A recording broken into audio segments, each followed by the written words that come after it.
Here's a growth trap that not many people talk about when growing your business. You get to certain plateaus and you get to a glass ceiling, and then all of a sudden you feel stuck and you're trying to throw as much as you possibly can at it, but nothing seems to be moving. And in your mind, your only thought process is, I need to compromise, I need to sacrifice, and I need to continue to do more. But secretly deep down, you know that you're starting to question, how much more capacity have I got without compromising what's most important to me? In this video, I want to walk and talk you through the paradox of success, the shifts and changes that you need to go through, and what's going to be the difference that makes the difference in your thinking that's going to help you grow, ascend, and access the next level of revenue. Let's go. Different levels of business requires a different version of you. It requires a different set of skills, it requires a different set of strategies, and also a different set of systems. And every single level that you now reach, there are going to be bottlenecks and plateaus that you're going to hit. And if you don't make these changes, you're going to end up stuck, frustrated, and sitting in idle for far too long. So let me show you. Here on the top line, we have revenue. Here on the bottom line, we have time. Just to kind of create a bit of an anchor point, let's call this 10K per month, 25K per month, 50K per month, 75K per month, and 100K per month. When you first start out in business, your goal is to be able to nail the core four: results, reputation, retention, referrals. You've got to go and do a whole host of different stuff. You've got to be able to go and develop your skills to be able to create a foundation. And then once you get to a certain point, you reach a level where now all of a sudden you've hit this glass ceiling. You're in the messy middle, you're stuck in delivery, everything goes through you, you're being pulled from pillar to post, you know that you want to continue to accomplish and achieve and grow even more, but you're now almost starting to play not to lose because you're trying to protect what you've got, and then you find yourself in this trap. And you're starting to then look at what everybody else is doing, the different tactics that they're now telling you should be implementing, as you should be actioning, but you know that you have the ambition, but right now you lack the time, the energy, and the capacity, and you're starting to question, how can I continue to ascend without compromising and sacrificing even more of me?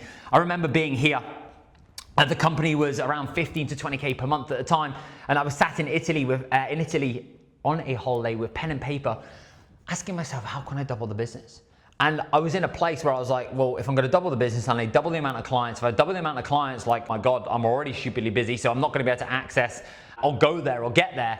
And then I was like, well, what do I need to do? What do I need to change? What do I need to pivot? What is it I now need to be able to go and put in place? And what I realized was that what took me from A to B was not going to take me from B to C. And I realized there were parts of me that I needed to let go. There were parts of me that I needed to go and step into. And I now needed a different level of strategy. But the most challenging thing that you have with that is that you have to be okay with sidestepping. You're not going to continue to grow and continue to go from strength to strength. You've got to start to look at what's the limiting factor. What are the projects? What are the developments? What are the areas of your business that you now need to shift, alter, and change? And that's going to take a period of time. So at this level for me, what I now needed was I needed to increase my price point. I actually needed to shift my market and my message because I now had more clarity around who I wanted to work with and who I didn't want to work with. I needed a better delivery model because right now everything came through me and I was the biggest bottleneck. And what I also now needed was a stronger lead generation system because I'd reached a point where I'd already kind of utilized a lot of my market, a lot of my warm audience and the people that knew who I was.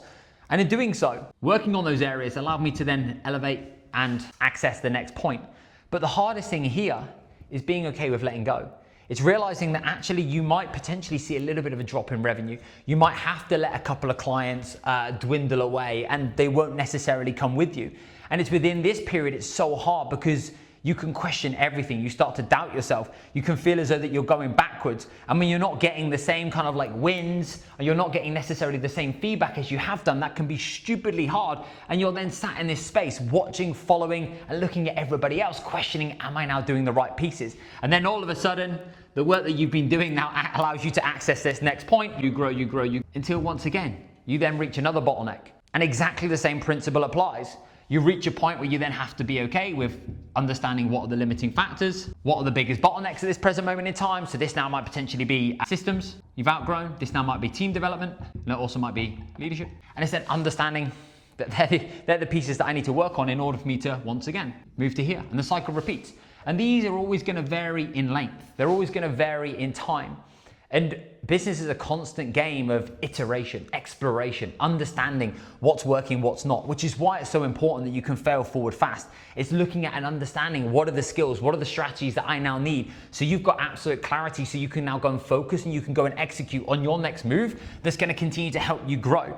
But so much of this is actually having the confidence and the backing and the belief in yourself to trust yourself to take the next step. Even though you don't know what the answer is, it takes you away from what feels comfortable and safe and what you've now known, but you know that that's the game that you have to play if you want to continue to evolve. And not only that, it's important that we do this in a way that feels light, easy, and fun, because you can continue to push, you can continue to take on more load like buckaroo.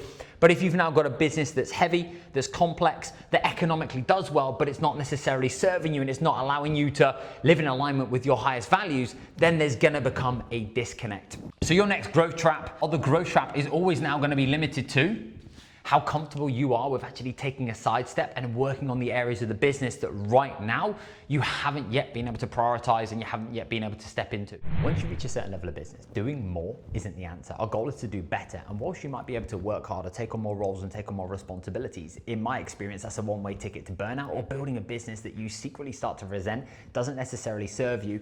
Even though economically it's paying well, it actually isn't complementing the life that you want to be able to facilitate. We now want a better operating rhythm, a rhythm that means your business and your lifestyle live in the same ecosystem and they continue to grow with one another. If you're ready to make the next identity shift from coach to business owner, go and check out the next video.